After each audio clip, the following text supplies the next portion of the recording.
The Plumbing Marketing Profits Podcast. Interviews with million-dollar-plus plumbing and HVAC business owners on how they market and grow their companies in today's economy. Hear directly from the most successful leaders in your business and discover what they are doing to keep their phone ringing, trucks running, and businesses booming. With your host, Josh Nelson. Well, hey, this is Josh Nelson with Plumbing and HVAC SEO, and I want to welcome you to this episode of the Plumbing and HVAC Marketing Profits Podcast. Today, we're super excited to be interviewing Nicholas Rizzo from PAC Plumbing, Heating, and Air Conditioning. They're a full-service contractor, plumbing, HVAC, serving the greater Staton Island market, and they've had some great growth over the last year. As a matter of fact, they've grown from 4 trucks to 6 trucks and on pace to do $2.4 million this year. Nick shares some really cool insights on how they're leveraging the internet, social media, email marketing, and a variety of other cool internet marketing strategies to keep the phone ringing, trucks running, and business booming. So I really love this episode. Check it out. Hi, everybody. Thank you for joining us today. My name is Allison, and I am interviewing Nick, the marketing manager over at PAC Plumbing. This is for our Engaged newsletter and our podcast. And so, Nick, thank you again for joining us today. Can you tell everybody a little bit about yourself and a little bit about PAC Plumbing? Sure. I just want to thank you guys for having me. Thank you, Allison, for asking me to come on. PAC Plumbing has been around for about 40 years over in Staten Island, serving local communities in the New York area. The business was started by the Campione family. Mr. Paul Campione Sr. Started the business back in 1978. And then his son, Paul Campione, who's the owner now, was going to school earning his plumbing license. And then a few years after that, he developed the heating and air conditioning trades. So then the business eventually became PAC Plumbing, Heating, and Air Conditioning in the early 90s. So I've been here for a little over 2 years now. I started as a customer service representative and basically a CSR, just answering phone calls. And then while the business was, while I came here, we were undergoing a big change because before I came here, I used to be primarily construction company. So Eric, our operations manager, rewrote the business plan to be mostly residential. So we started doing the residential side of the business. And when I came on, I took over the marketing role. So that's kind of where we are here. And from CSR to marketing manager to a little bit of everything. That's kind of my role at PAC. That's amazing. So then, it's not uncommon for a lot of people to come in as a CSR and then kind of work their way up to something like a marketing manager. So one, congratulations on that. And two, can you tell us a little bit about maybe how big the company is, the number of trucks that you guys have? We already talked about the services. So you were originally just plumbing and now you're plumbing, heating, and air conditioning. Did that, bringing on that second industry, did that take a toll on the company? How many technicians did you have to bring on board for that to happen? Yeah, so basically when I came here, I mean, one thing I could say about this company, it's all about growth. I started, like I said, as a CSR, and then quickly, I was growing into other roles. And, when I came here, we started with about 4 trucks on the road. Then about a year after, we got to 5, and now recently, about a month ago, we got to 6. So, the growth is definitely it's progressing every year. Last year, we did about $2.1 million in revenue. This year, we're looking at an increase to up to $2.4 million in revenue. We've increased the number of techs. We've brought on 2 this year. We keep increasing office personnel and making a lot of changes around the office. I mean, as far as the HVAC side of the business, obviously that was in the early days. We brought the guys here early 90s, I believe. Paul brought that side of the business, and they were doing about 18 trucks on the road at the time, but it was mostly new construction. So Eric, Paul, they kind of wanted to try to get out of that business, and unfortunately they had a family tragedy that had to kind of put the business on hold during the late 90s and 2000s. So Eric came in, rewrote the business plan to make it pretty much residential, and that's kind of where we stand today. And we're growing with the amount of services that we provide now. I mean, we're a lot different company than we were even when I was just here 2 years ago. Wow. Okay. So definitely, I mean, I can only imagine, what type of tragedy that could have been, and then pausing the company for some time. But it's very nice to know that, I mean, the company never went 100% under, and never really closed its doors, but kind of just laid low for a couple of years. And then now we have, um, Eric, was that his name? I'm sorry. Yes. Yep. Eric. That's So Paul's son. Eric is, yes, so he is rewriting the business plan and kind of getting everybody on board. And so the position that you find yourself in today, what essentially do you do as the marketing manager? So basically, I handle all of the marketing as far as social media, our newsletters, all our new marketing ideas that seems to be throwing in every week. I'll go into a little bit what we do. So as far, we're very creative here. We obviously use we have a huge social media presence with Facebook, Instagram, YouTube, LinkedIn. We obviously work a lot with Google. Rely on you guys over at Plumber SEO. Deanna especially, that's our girl over there. She runs our AdWords account and obviously our SEO. We're also involved with Google Local Services, Angie's List, who we're not that big of a fan of, Yelp. And we also do a little bit more. We do the online blogs, door hangers, yard signs, thank you cards, gifts for customers, constant contact newsletters constantly. We're usually sending those 2-3 a month. And we also have a smile program, which is, if a customer maybe is having a bad day, our techs will fill out a form that is triggered directly to our CSRs and say, a customer, for example, we had this recently, a customer lost a dog. So, she seemed a little sad when our technician went, filled out a smile program, thought it would be nice to send her a box of chocolates. We did about a few days later, and the customer was thrilled, in tears. So, it's little things like that we try to do, just to serve our customers at a high level. That's amazing. That's so nice. And that definitely just builds a community or a relationship really between the community and yourselves as the company. So that's awesome. Yeah, and one thing I can tell you here is we are pretty well known because, Staten Island being not as big of a place as people may think, but it seems like everybody knows each other. And the fact that Mr. Campio Paul has kept the business in the same spot for 40 years. We're located on Port Richmond Avenue on the corner. Everybody sees our trucks. Everybody knows Paul's. I don't know. Obviously, you guys have seen the logo. Paul's the cartoon image on the logo. Everybody sees that. They love it. They instantly think of a Paul. So our presence is definitely felt on the island. Definitely, I had the pleasure of meeting Paul over at one of the meetings that was held a couple of months back, and he is just the sweetest person. He is yeah, so he's incredible. Yeah. He's incredible. And he's a war vet, so he's a hero as well. Amazing.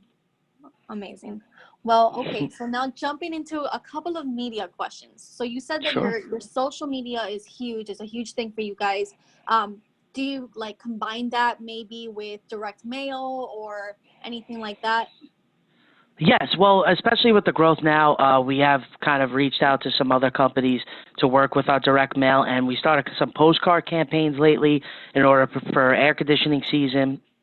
The door hangers and direct mail, we try to work hand in hand. So if we're hitting a certain area with our direct mail, we want to slam them with our door hangers 2 weeks later, and then 2 weeks later we want to hit them with another direct mail, and then door hangers again. We want to hit those certain areas, 2, 3, 4 times in such a short time period.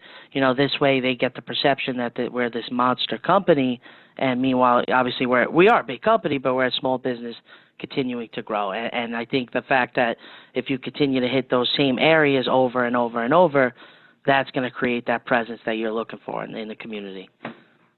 Awesome. And so then, that's a great tactic, just staying on top of that. And I'm sure having you as a direct marketing manager kind of gives that responsibility away from the owners and allows you to really, play with that and be on top of that. I know that there are a lot of owners who may be struggling with trying to juggle too many hats. So what would you just say to anybody who is on the fence with hiring a marketing manager to kind of take over this role for them? I'll be quite honest with you, it's a necessity. I look at, especially in New York, like for a contracting company, the amount of work for an owner and service manager, operations manager is just too much to handle for one person alone, and then you bring the other aspects of the business and then the phone calls and the marketing and the purchasing, and you need to bring in the correct people and people that you could trust to run that side of the business, and know that when you're dealing with, say permits, which is something big in New York for an owner, they constantly have to deal with building departments and getting the right permits.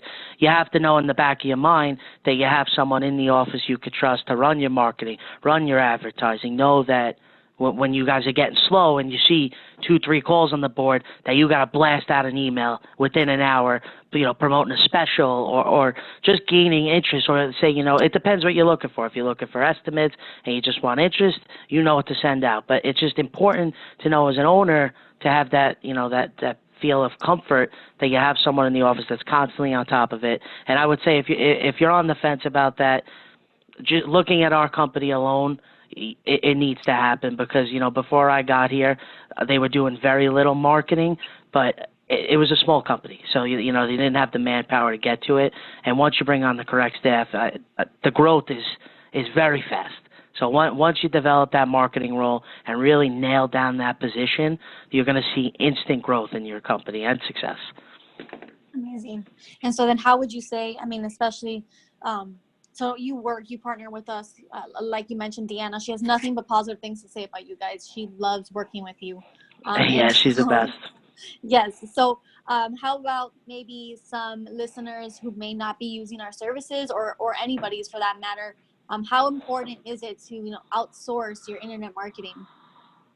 It's extremely important. Everybody, when you start up your internet and your marketing, you think in the back of your head that, you could just do it on your own, but unfortunately, SEO, we're not experts at, but you guys are, and we realized that after constant phone calls I had with Christian before we actually, went on and signed the agreement with you guys.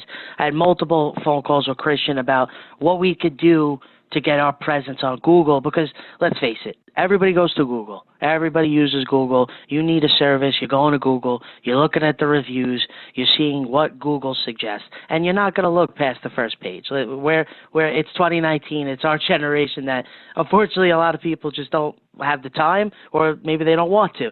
So in order to establish that Google presence, we needed to work with a professional SEO company to get us higher. And, when we're typing in Plumber Staten Island and you see us on the front page, that's a big difference than before we, obviously we started working with you guys. And you can see it, the numbers alone from that we've brought in just from organic SEO is extraordinary. So without you guys, I don't think we'd have the growth that we have today. There's no question.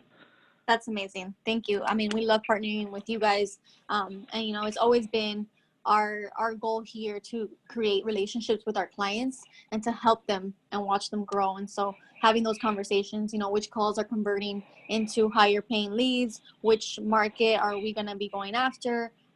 Okay, that zip code's not working. Let's try another zip code. So it's a pleasure working with you. Again, thank you for partnering with us.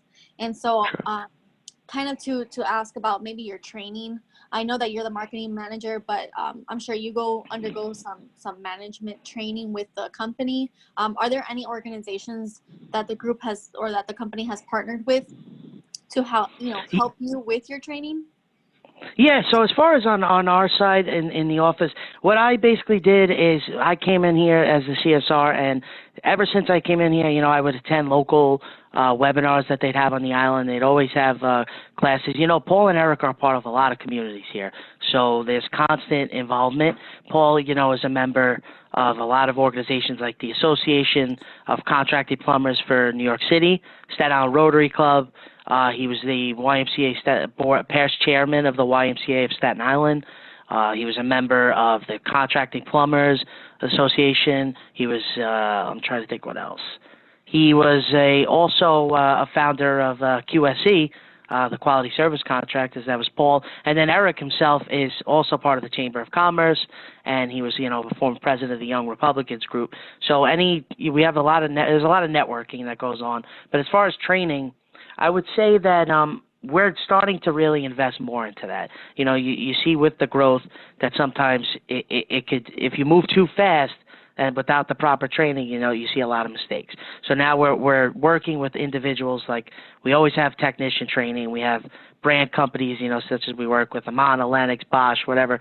They'll come in, teach our guys in the morning, maybe go over an installation or whatever. And then as far as the CSRs, we're going to be working with Power Selling Pros coming up, and they're going to nail our CSRs in the front, make sure they're perfect on the phone. So one thing I could say is if you're an employee here and you're invested and you want to grow and you want to better yourself, management here will always provide any training that you request. Amazing. And so, these organizations obviously cost money, but you don't see a return on investment on the front end of things. These training opportunities, these chamber of commerce that you're the networking groups that you're a part of, you don't see a return on investment because that's not a client of yours. But in the long run, all of these organizations really do pay off. Absolutely. I understand, too. Small businesses, they look at money, and they obviously don't always have the budget to spend maybe on marketing, training, but the investment pays off in the long run when your employees grow and they better themselves. And, those networking groups I mentioned, it's amazing the amount of business we get from them, the Chamber of Commerce, the Rotary Club, how many customers actually come from them. So, the networking, the training, they play hand in hand, and they're so valuable to your business. That's amazing. And so if you can just give me maybe an additional nugget of wisdom or insight that you'd like to share, maybe to an owner or maybe even to a CSR who dreams of maybe even climbing the ladder where he or she finds herself or himself in the office to maybe become a marketing manager. I know that a lot of people, especially in the millennial age group, they're social media savvy, and so they understand this internet wave, and so I know that they can be an asset to these companies. So these owners, I know that they have these people around them, they just may not know how to find them. So what can you tell to someone to maybe find that person to help them? The first thing I say is keep looking. For an owner, there's a lot of options available for recruiting, and to be honest, we don't use any paid recruiting on here. We do it all in-house. We do it through networking. We do it through social media. So just establish, I would say, your online presence, and then the right people will follow as far as bringing in the right talent. And then as far as the CSR side and growing, just my best advice would be to always ask questions and always bring ideas. Even if you think they're dumb or if you don't want to mention it, a lot of people may be afraid to mention their ideas. Don't, because this is a type of business that's always changing. And, especially for young people and technology and marketing, it's something that our generation seems to have a good eye on. We're very technologically savvy. So I would say for someone around maybe my age, I'm 27 years old, but I started here when I was 24. So, at that point I was fresh out of college. I was very eager, and this was one of my first jobs landing out of college, and they gave me a chance. And once you really continue to work and throw your ideas out there, they'll stick. The right people will hear them, and you're going to get your shot, and it's going to be worth every wait. Thank you. That's amazing. Well, thank you again for joining us today. It's been a pleasure talking with you. I know that there was a lot of valuable information shared that both business owners and employees will benefit from. So thank you again for jumping on this with us. No problem, Allison. Thank you guys, for everything you do. We really appreciate all your help. Thank you. Bye. Have a good one. Well, I hope you got amazing value from that interview. If you'd like more ideas, strategies, and techniques on how to more effectively market your plumbing, HVAC, or home services business online, go to plumbingmarketing.net. There you'll find interviews just like this and the opportunity to schedule a time with us to just kind of talk about your business and how we can help you implement similar strategies in your business. So plumbingmarketing.net, head over there now, and I'll talk to you soon.